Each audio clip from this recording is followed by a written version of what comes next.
The Japanese are 10 times leaner than the average American, 6 times leaner than the British, Canadians, and Australians, and 5 times leaner than Germans. That's not even the most shocking part. I traveled to Japan the week after I got engaged, and I learned something that's flat out unbelievable. It's actually illegal to be overweight in Japan, and it's called the Metabo Law, which I'll touch on later in this video. But what's even crazier is that the Japanese have secret techniques that they practice every day to help them lose fat effortlessly. They don't even count calories, they don't exercise excessively, and as you probably know, Japanese culture is pretty carb heavy. If you're carnivore or low carb and you're using these secret techniques, well, you can just imagine the results that you can get. So in this video, I'm going to reveal the 3 hidden Japanese techniques that can help you lose weight and fat effortlessly. So let's get started with rule number 1. One of the oldest Japanese secrets is something called Harachibon, which literally means belly 80% full.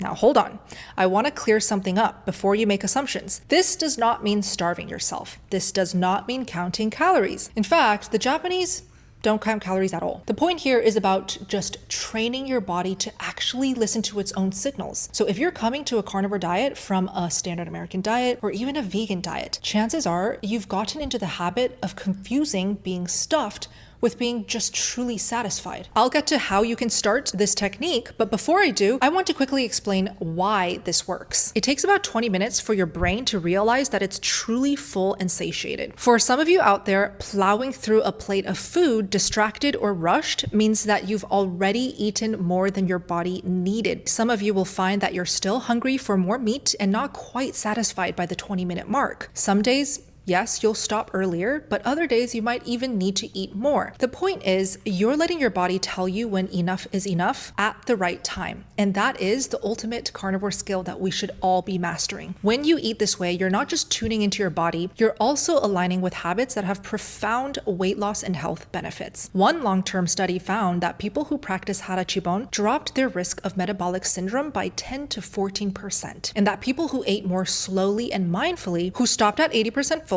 reduced excess intake by about 20 to 25% and lost significant weight over 12 months without feeling deprived. In Okinawa, the people there have waistlines 50% smaller than the Western average. So here are 3 carnivore-friendly ways you can start using this Japanese technique today. First, eat slowly and really truly try to savor each bite. Even if you need a knife to prep your ribeye, try slicing the meat into bite-sized pieces, not huge, gigantic chunks. Pro tip, eat with chopsticks like they do in Japan. It naturally slows you down and makes you more mindful. And as someone who is Chinese myself, I grew up using chopsticks. I can promise you, once you start using chopsticks, it is almost impossible to eat big bites and to eat fast. Chopsticks, 2 sticks, really can only handle carrying small bite-sized pieces of food. And it really makes you wonder, do Asians use chopsticks intentionally for that exact reason? Next, no distractions. So this means no phones, no Netflix, no screens. If you're like I was, you may be eating in front of screens or eating very quickly.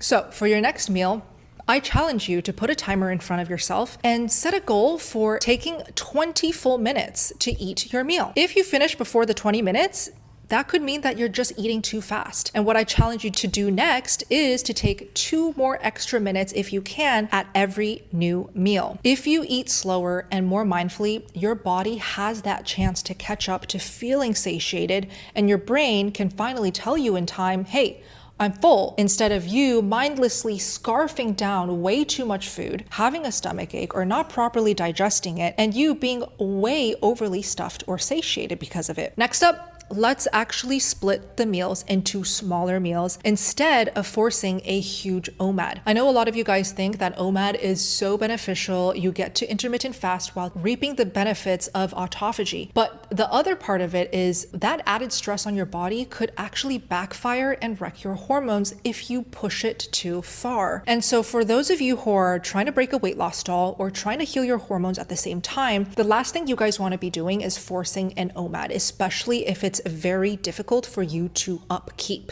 So stop eating that massive lunch or dinner and start breaking it into 2 smaller sittings per meal. This is going to be important, especially for those of you struggling with cravings and food addiction. Try setting a goal that you will be hungry after 3 to 4 hours of eating. This mental trick really helps you practice Harachibon, and it also helps you develop a food abundance mindset because you're not going to starve your body. You're not going to be afraid that you're not going to get another meal in the day. So if you're hungry before the 3 to 4 hours, simple, just eat a quick fat snack, whether that's some brown butter bites, which I'll link down below, or just some hard-boiled eggs. Once you get to the 5 or 6 year mark on a carnivore diet like me, you might naturally just want to eat more and more straight up sticks of butter. Whatever is delicious to you, really focus on the animal fats. Hunger signals don't shout, they actually whisper and tell you quietly. So it's not just about choosing what you put in your body, it's also about how you do it by controlling your environment to the best of your ability. Okay.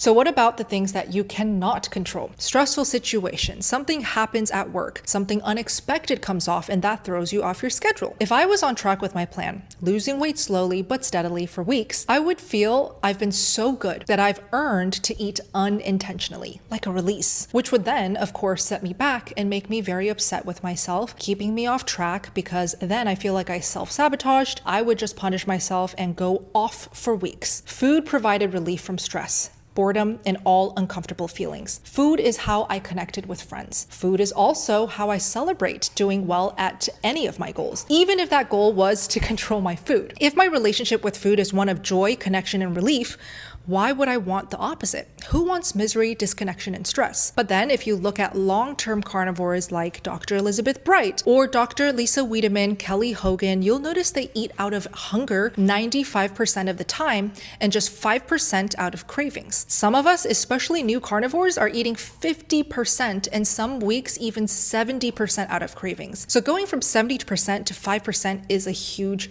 leap. Instead, there are 3 things that form the bridge to reversing your ratio between hunger and your emotional cravings. First, it's sometimes hard to tell if the urge to eat is out of hunger or emotion. I still sometimes am not 100% sure at times, especially when I'm stressed out, busy, and not truly in tune with my hunger cues. Asking yourself 2 questions really helps. 1, has it been 3 to 4 hours since I last ate a meal? 2, would I be satisfied if I just ate some raw beef fat trimmings or a bite of butter? If the answer is no to both, it's cravings. However, if the answer to one or the other is yes, then you have probably just been under eating or not eating frequently enough on carnivore. So now that you've identified that what you're experiencing is in fact an emotional craving, the second thing that I recommend you do is to add a speed bump. Drink a glass of water.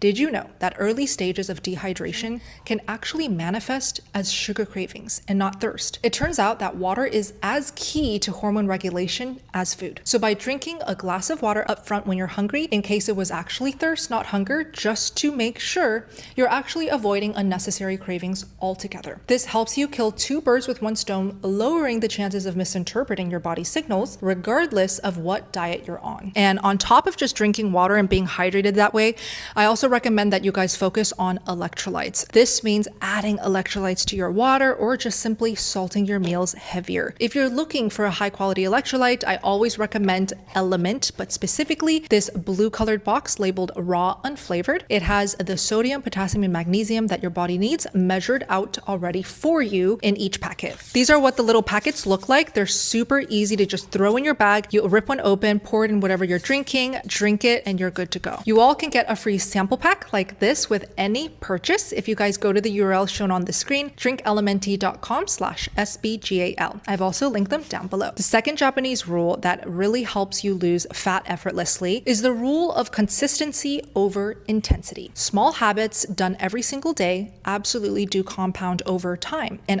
always outperform intense, short bursts of effort. This is a huge part of Japanese culture because they are not a people that glorify extremes. Instead, they're a culture that emphasizes minimalism, the concept of less is more, and sustainability. We've all heard that 10,000 steps a day is good for you, but the Japanese discovered a way to make walking 10 times more effective in just 30 minutes. It's called interval walking technique. Here's how it works. Walk for 3 minutes at about 70% of your max heart rate. Then slow down to a moderate stroll for 3 minutes. Now repeat this cycle 5 times and you're done. Sounds simple, but trust me, you are going to see results. A Shinshu University study showed this boosted VO2 max, your body's oxygen capacity, by up to 15%. That's one of the best predictors of longevity. Blood pressure even dropped by 9 points systolic and 5 diastolic. Type 2 diabetics saw huge improvements in blood sugar control. Waistlines shrank by 6 centimeters with just an extra 10 minutes of this type of walking. Even leg strength shot up. Knee extension by 13% and flexion by 17%. So think about it. In just 30 minutes, you are building strength, lowering blood sugar, improving cardiovascular health, and burning fat. But what if you're not in the mood for intervals and you just want to keep things even more simple? That's where the Japanese philosophy of non-structured movement comes in. The quiet compounding of daily activity. And here's where step counts actually matter. Most of us assume that structured exercise is the key. The gym, biking, hiking, CrossFit. But research shows that structured exercise only contributes about 5% to your metabolic rate. Non-structured movement, things like walking around the house, waving your arms, fidgeting, or just standing up, contributes to 15%. That's literally 3 times more important than pumping iron and doing active workouts. So here's how you combine this with steps. Use a step tracker to find your baseline, then just slowly add more. So if you're hitting 2,000 steps a day, aim for 3,000 for 2 weeks, then 4,000 for another 2 weeks. Over time, most people thrive in the 6,000 to 12,000 step range, not as a rigid rule, but as a sustainable lifestyle habit. Think of step counts as your foundation and interval walking as your upgrade package. And the most important thing here is to be consistent. And this way, the bar is set low enough that it minimizes the all or nothing thinking of, oh, I forgot to do it today, so that means I ruined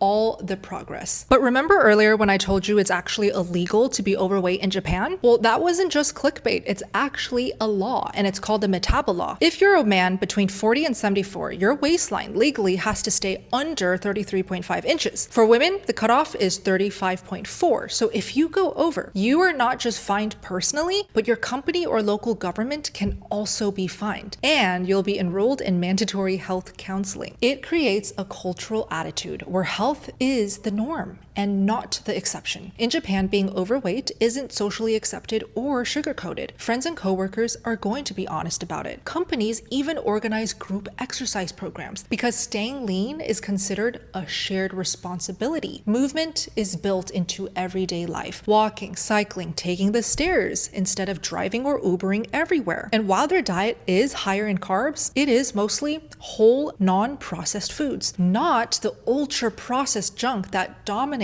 Western diets. And the difference shows. The average Japanese person walks 7,000 to 10,000 steps a day, more than double the 3,000 steps most Americans take a day. Now that alone means they are effortlessly burning 300 to up to 600 extra calories per day. And over a year, that is the equivalent of keeping off 20 to 25 pounds of fat without ever stepping foot in a gym. So, what's the carnivore takeaway here? Build your own environment of accountability, which is our third Japanese rule. Normalize eating nutrient-dense foods. Make that daily movement a part of your life so that it's automatic. It's something that you are doing naturally every single day, whether that's taking walks with your family, your best friend, and putting it in your schedule. And the most important Japanese mindset is that health is not just optional. It is absolutely who you are. And when you make up your mind and decide, fat loss stops feeling like a grind and a chore. It just starts feeling effortless. And I'll be honest, I had to learn this the hard way, not through waistline laws or group programs, but facing my own mindset. I remember one morning when I felt completely overwhelmed. Stress was piling up for deadlines, my to-do list felt endless, and that nagging voice of doubt kept whispering I wasn't doing enough. Instead of diving straight into my day after breakfast and coffee, I paused and I took a moment to have a deep breath, to decide and focus on something simple, and that is gratitude. I do this every day now. I silently list 3 things that I am grateful in my life. Whether that's in a corner, outside in the sunlight, or while walking and playing with my dogs, I make it a priority to start my day off focusing on what I'm grateful for. This is honestly life-changing, and for anyone who practices it daily, it automatically sets a positive tone that carries throughout your entire day. Grounding, whether it's standing barefoot in the dirt or in the earth, touching a natural tree, or simply closing your eyes and feeling your breath, connects you to the present moment and really helps you reset a busy, scattered mind. So incorporating all of these techniques into your morning routine can truly turn a stressful, hectic, chaotic day into a peaceful, centered beginning. It is such a simple habit, but with the most profound effects that I really recommend, if you take anything away from this video, that you start doing those things today and every day. If you are looking for that intentional environment where you do get the good influence, the knowledge, the guidance, and fellow like-minded carnivores who live this way day in, day out, sometimes that's all somebody needs to make it click. I invite you to my carnivore community, the Steak and Butter Gang. I keep it always exciting, inspiring, and motivating in there because we have 90-day challenges every single month. I want everybody to feel motivated to keep it up, so I give out $2,000 worth of cash prizes each cycle. You also get to learn from and ask questions to all of your favorite carnivore experts like Dr. Chafee, Dr. Baker, Dr. Boz, Dr. Bright, Dr. Kiltz, everyone and anyone that you guys love to learn from, I invite as a special guest speaker. To join us, simply go to sbgmeetup.com as shown on the screen right now. Or if you want that clickable link, it will be right at the top of the description box. You just click it open to see the link. Thank you all so much for watching. Let me know if you have any special requests or questions, and I'll be happy to help and make more videos on it. I'll see you in my next video. SBG out.